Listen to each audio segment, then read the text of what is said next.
Not all quilts have to take a lifetime to make. And generally, I do like quick and easy. The quilt in front of me was made with 5 fat quarters, so 4 fat quarters for the front, and then we used the 5th one for the binding. It's made up very simply of squares, and it's the fabric that does the work effectively. They are just cotton fabrics, although they look woolly, they are cotton fabrics, so they're really easy to use. So I'm now going to show you how to do it in a different colour version. So I've taken my 4 fat quarters, I've ironed them on top of each other, and I've matched up the top edges and one side. It can be the selvage or the other side, it doesn't matter of your fat quarters, and ironed them on top of each other. The reason I've ironed them is that will give them a bit of adhesion and allow me to cut through all 4 layers. There's only 4 layers, so that's really easy to do. The one thing you have to remember is to measure the shortest distance. They'll all be approximately the same distance wide, 20 to 22 inches, or certainly over 20 they should be, but the depth varies depending on your supplier. It can be anything from 19 inches to 21 fat quarter. Anyway, measure the smallest, and we need to divide it into 4. I have managed to do mine into 10-inch squares, so I had a good 20 inches. And so what I've got now are 4 piles of 4. They're in exactly the same order as each other, so that makes it really easy to make my design. I'm not going to overthink this. I'm going to just put 1, 2, 3, 4, and then I'm going to put this one under here,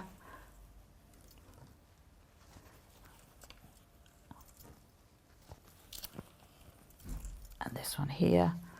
So you can, when I come to make the quilt, you'll get this diagonal movement of colour.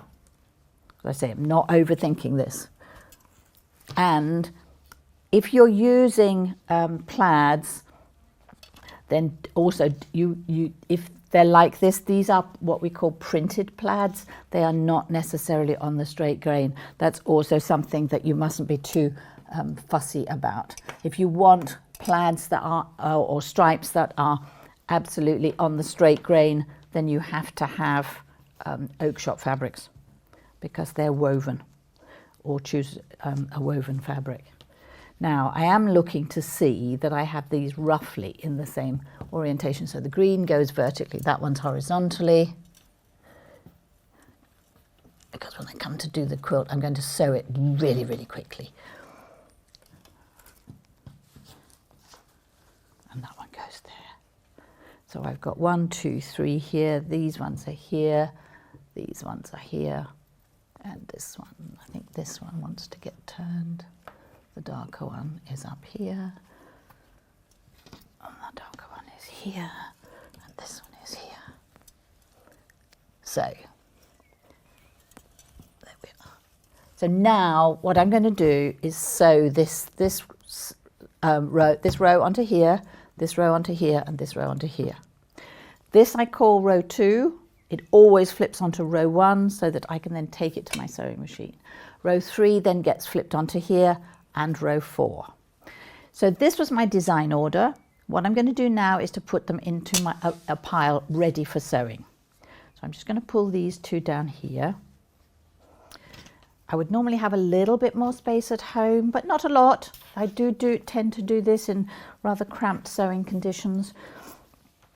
So you could easily do this on a kitchen table or something. This method is also a great method if you are using the dining room table and suddenly the family come back and they reclaim it for food. You can store these in this order, which is ready for sewing, and then this one is my last one. So what I've done is I've put the bottom, or the piece of square quilt that's nearest me is on the bottom of the pile. So I'm just going to put a pin in the top left. That's all in the same order. This is a pin in the top left here. That goes on here. And a pin in top left here.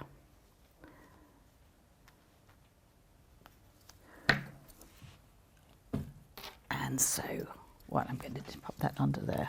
Pop that out of the way. So these ones are here. So we've got row 1, row 2, which I'm going to put onto row 1 and sew, row 3 and row 4.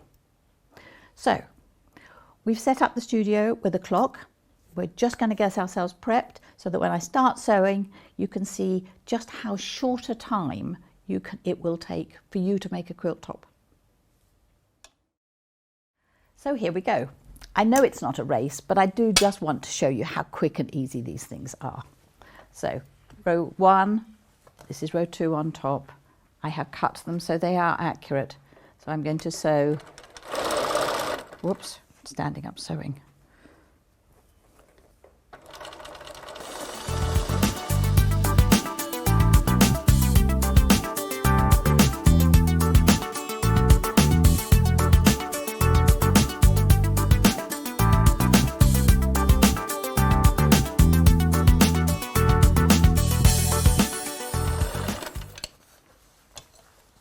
So we're going to go back to the beginning.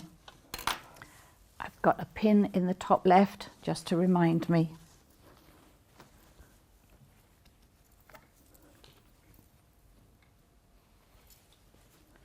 And now we're going to sew row 3 onto row 2.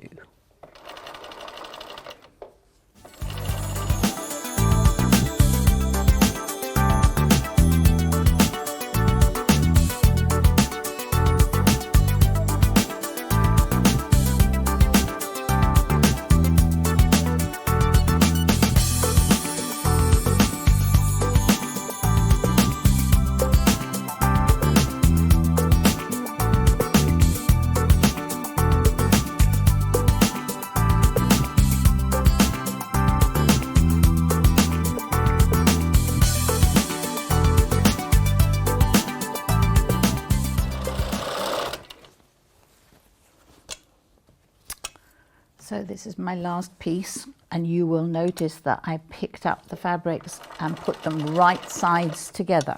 So if they were printed fabrics, that would be very obvious. It's not so obvious with these dyed fabrics.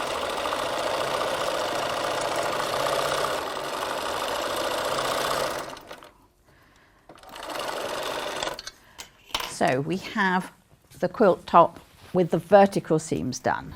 And what I wanted to show you is that I have kept all those bits of thread holding them together so that I don't have to do any more designing. The design is done, and you can just double check that you've got it right. But now we can do the cross seams. What I did also save time on the vertical seams is there are no pins. If you've cut them accurately, you don't need pins. You just hold them together. So now I'm just going to have pins to do the horizontal seams. So pin the seams in opposite directions. I do like them closed because for me that just gives them strength. It also, I find it gives me accuracy. I'm not very good with open seams. This quilt is really lovely to do because it doesn't matter what your seam allowance is as long as you're consistent. I have to say it's not that easy here in the studio with this. It's catching a bit, whereas at home I would have a nice flat bed. But anyway, here we go. So we've got 3 horizontal seams to do.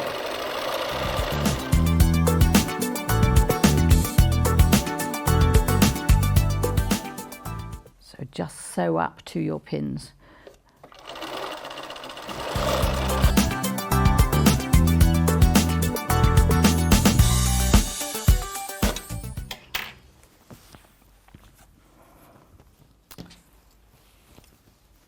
On the second row, I do pay attention that I try to get the seams heading the same way as they were before, so that when I come to do the pressing, it just lies nice and flat. Doesn't always happen, of course, but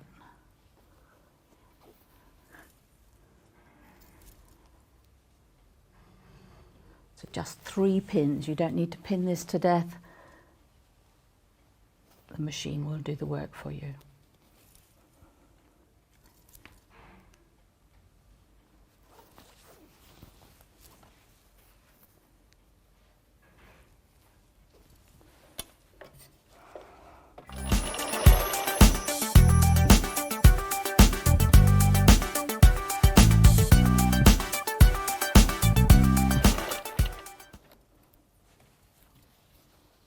There is always a little bit of give on fabric, and you can use that to your advantage.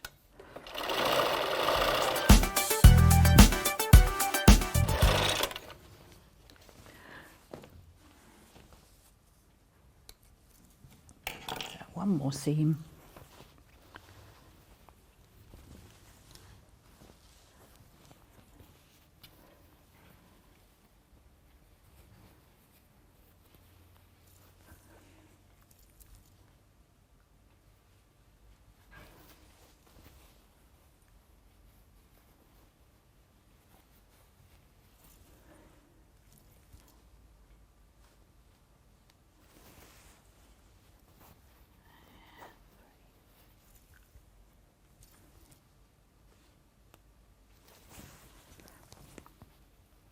So this is my last seam.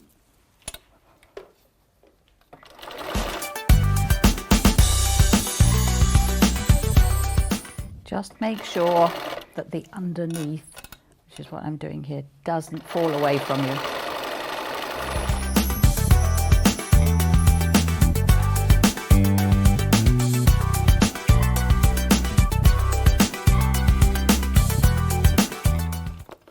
Okay, so that's it. What's my thread snip? So there we are. 4 by 4, so that's 40 inches square. You're going to say that's not a very big quilt. You're right, it's not.